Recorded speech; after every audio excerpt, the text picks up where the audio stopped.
এখানে আসছি ভাইয়ের এই যে ফলের মাখার দোকানে।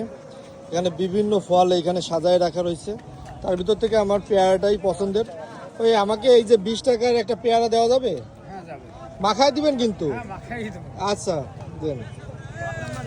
এখন এই যে পেয়ারা খুলছেন।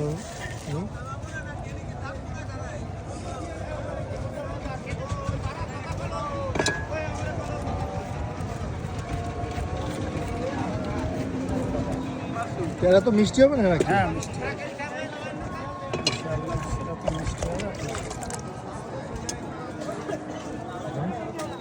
সন্দেহের কোনো কারণ নাই।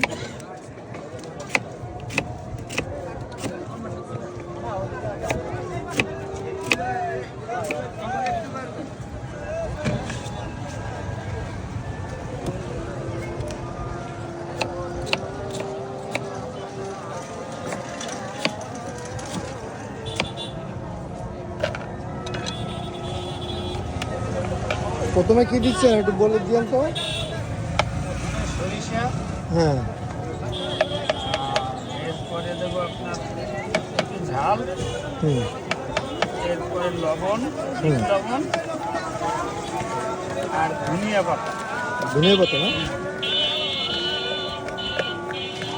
এখানে অনেক সুন্দর পরিবেশ, তার ভিতর থেকে ভাই তার এই যে মাখাটা তৈরি করছেন।